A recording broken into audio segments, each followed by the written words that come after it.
Next, we're going to make 4 pounds of meat and veggie meatballs. We use 4 pounds of ground beef and a variety of veggies and then spices, salt and pepper. And then I'm going to put liver in them. This is liver that I've already pre-cooked. It's chicken liver. I mostly give this to the baby. It's really great baby's first food, but then I also add it's diced little pieces to things like meatloaf and meatballs because it adds a good nutrition boost for the whole family. So to start, I grabbed my veggies. I have 4 carrots here. I'm going to use the carrots and the stems. 2 onions, a zucchini, a big zucchini, or I'd use 2 small ones. We're just going to rinse them off and then we're going to pulse them through the food processor. If you have a shredding blade on your food processor, that works too.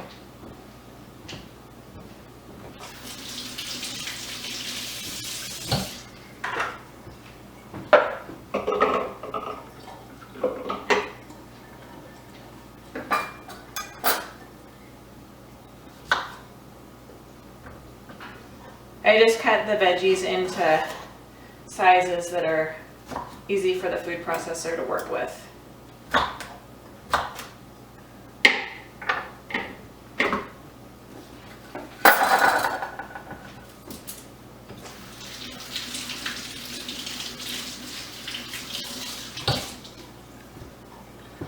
A lot of the times families will have one kid that likes veggies and one kid that likes meat. And so you're usually trying to get the child that likes meat to eat more veggies and the child that likes veggies to eat more meat for protein. And so this is a great way to do that. Everyone seems to love meatballs, especially when they're made with sweet and sour sauce, which I'll show you how I do that with chicken reduction sauce and some lemon juice and honey later. But the meatballs are easy. They can be added to casseroles. They can just be served plain. They can be mixed in with stuff.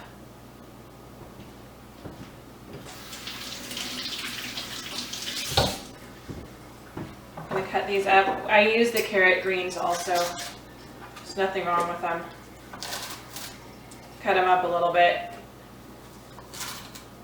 just for a little bit different nutrition in our meatballs. You can, whatever veggies are in season, you can add winter squash to these. You can add beets in the winter. Summer squash. Zucchini is probably my favorite. Zucchini or the yellow squash in the summer. And you can add a couple cloves of garlic if you'd like as well.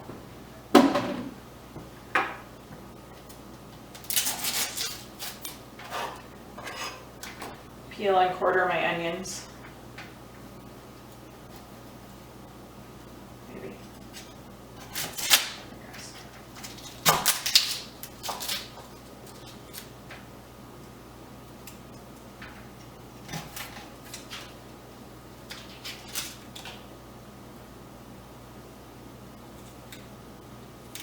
These onion peels can be saved for chicken stock. They make the stock nice and golden and give it a little more flavor. So we'll just set these aside.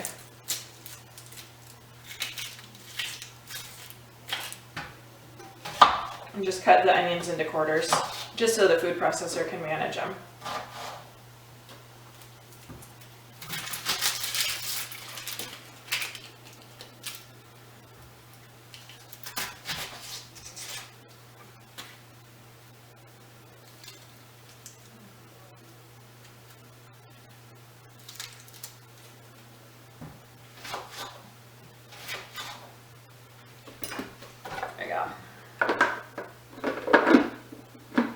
And I'll mute this for you when I do it on the video.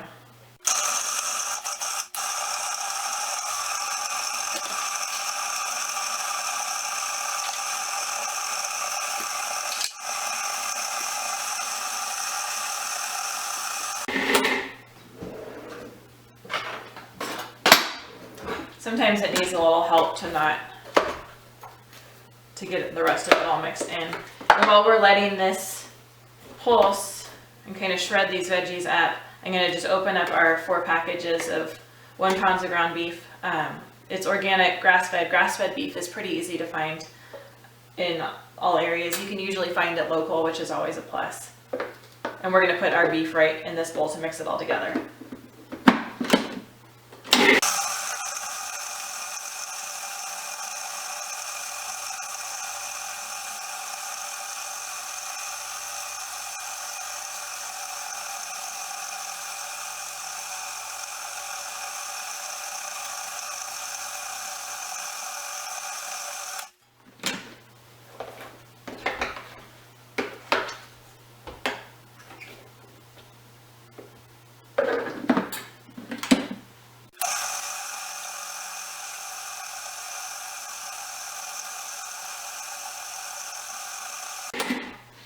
carrot tops don't want to mix in. I'm just going to take them out. See if we can get the rest of it to puree.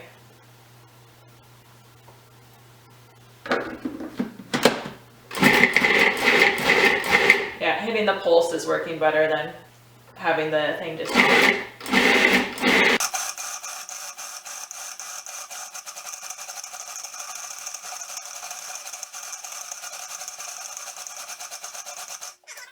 Carrot tops to mix in now. Just using the pulse on the food processor. There it goes.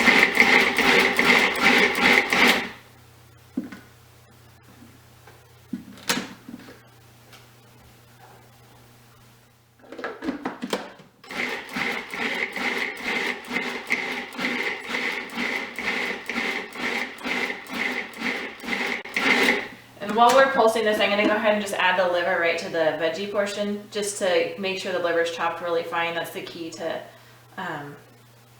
having your family not notice that there's liver in dishes, and yourself as well. It's good for everyone.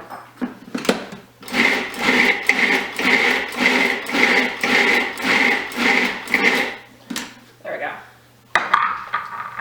So we have our veggie mixture with the liver in it now, and then we have our 4 pounds of ground beef. We're going to mix those together. But before we start mixing them, we're going to add in some seasonings.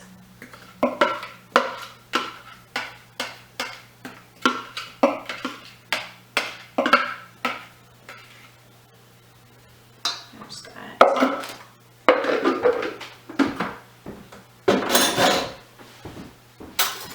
Salt and pepper is always the base. So I'm going to do 2 teaspoons of sea salt.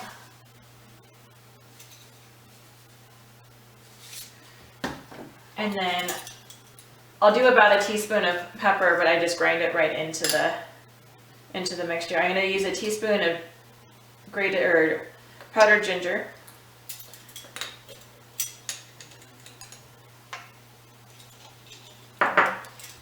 And a teaspoon of granulated garlic. These are all pretty rough estimates. It's not an exact science like baking is.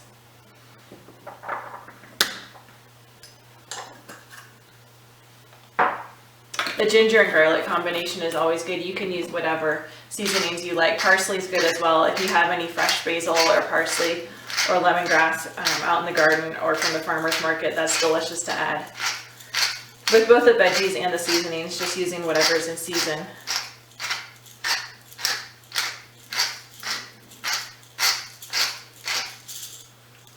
This last piece of meat out of this package.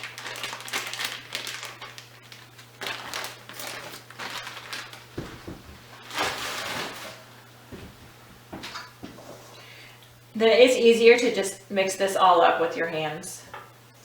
So we're going to mix it all together.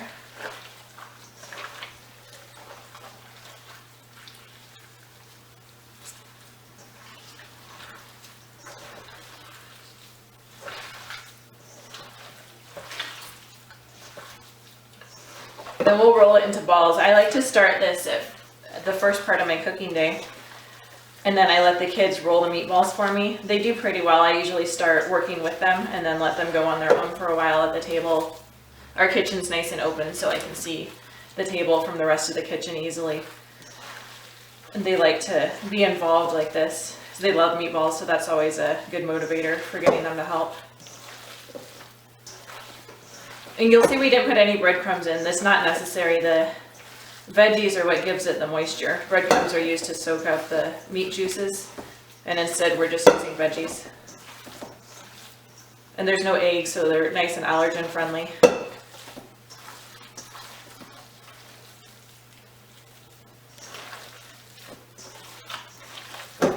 It's all mixed pretty thoroughly. And I'm going to bring Sam in here now, and he's going to help show you how the kids help do the meatballs.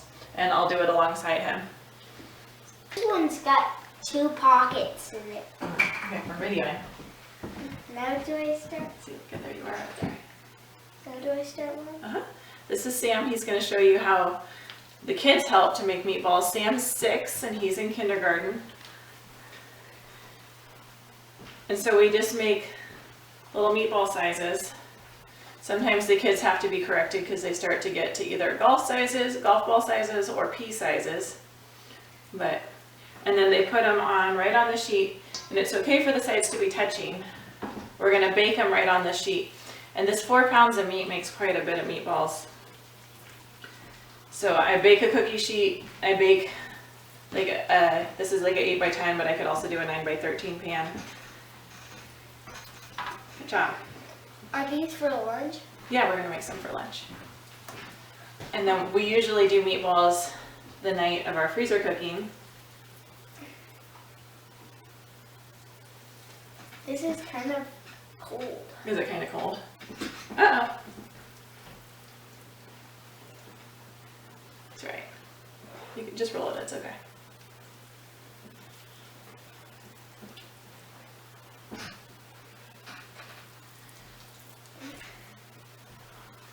So we'll bake these in the oven, and then we'll also do some on the stovetop.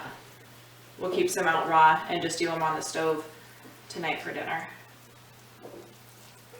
But having them pre-baked so they're just pink in the middle and brown on the outside makes for super fast weeknight dinners.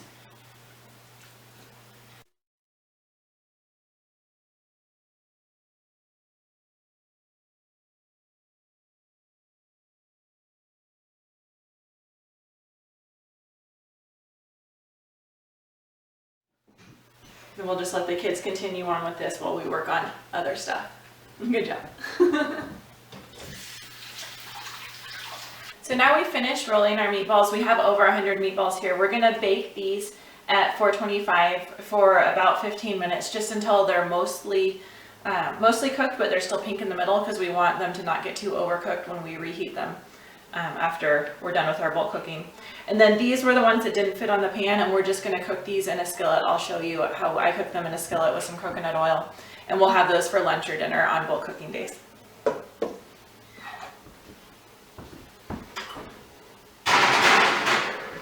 I have a convection oven, so I can cram it full with both of these pans. Convection ovens use a fan to circulate the heat so that it doesn't get hot and cold pockets. If you just have a regular oven, you'll want to turn the pans and rotate them through the oven every like 10 minutes while you're baking them. So we're just gonna let those bake in the preheated oven, and I will show you how I cook these in the skillet with some coconut oil.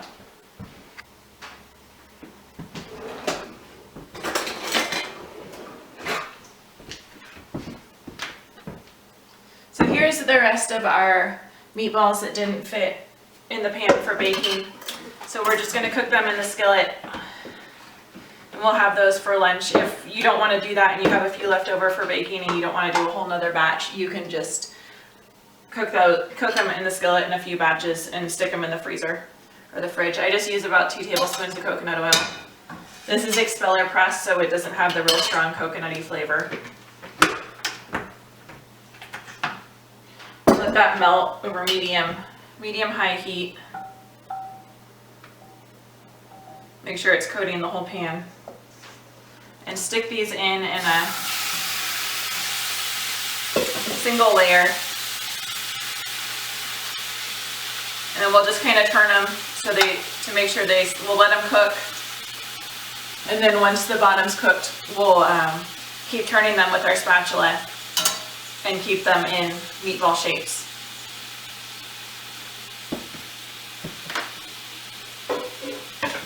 Then after these are done, I'll make a sweet and sour reduction sauce with our reduced stock, honey, lemon juice, salt, and you can add some garlic if you want as well. And I just do all that right in the same pot, or right in the same pan.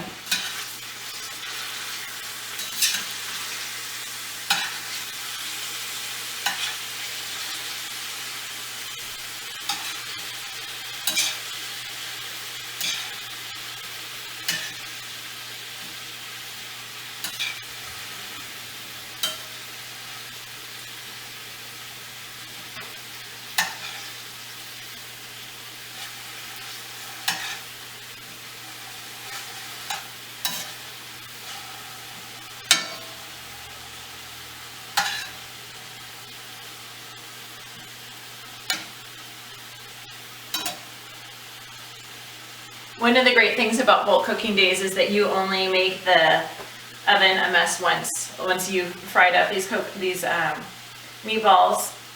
And anything else that you do on the stovetop, you just have to really scrub the oven down once. Cooking can be messy, so when we just have to reheat for later in the week, it saves a lot of kitchen cleanup and dirty dishes.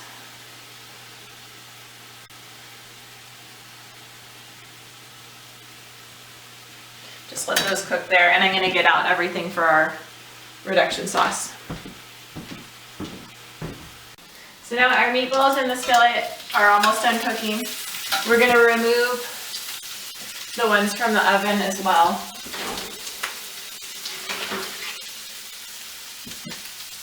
You see that? They're not all the way done. If we cut them open, they'd be pink on the inside, but they're mostly done.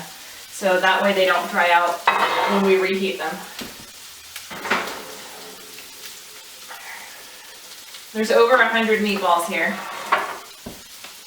which makes for great dinners.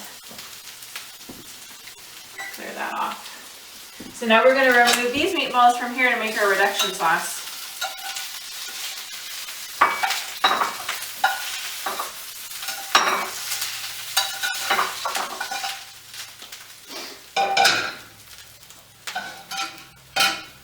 To do this, this is a broth cube. We make this in another video. It's reduced beef stock. You can use chicken stock as well. And this is the equivalent of 1 cup of stock. So we're just going to melt that in there. And we do this right in the same pan because we want to use all these the coconut oil that's left over and the good drippings from the meatballs. And to save on dishes. So the meatballs we're going to let cool down, and then we're going to pour off the drippings, and we're going to combine them all onto this one tray, because if we freeze this on the tray, then we can flex it to pop them off after they're frozen, and then we'll transfer them after they're frozen in a single layer into Ziploc bags or freezer proof containers to use for the rest of the week.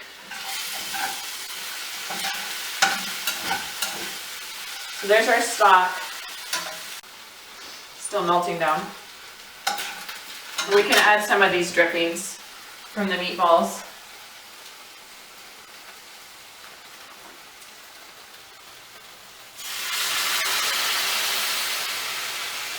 Or you can add more chicken stock or beef stock. There's that. We're going to do it about a ½ teaspoon of salt.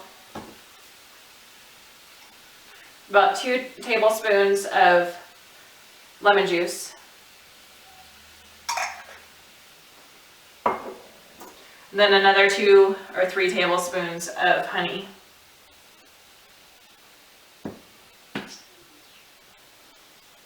And the kids really like this, the sweet and sour sauce. Kids will eat pretty much anything with the sauce. And adults do as well. So we're just going to simmer this until the honey is all melted into the rest of the sauce and the sauce starts to thicken up. Simmer over medium-high heat. So meatballs and veggies, a lot of times I'll just serve these with some steamed broccoli and the sweet and sour sauce over everything. They're a great lunch. We'll let this simmer it takes about 10 minutes, but it thickens up really well. And in the meantime, I'll pour the juices off of this, and we'll reserve those for use in other dishes.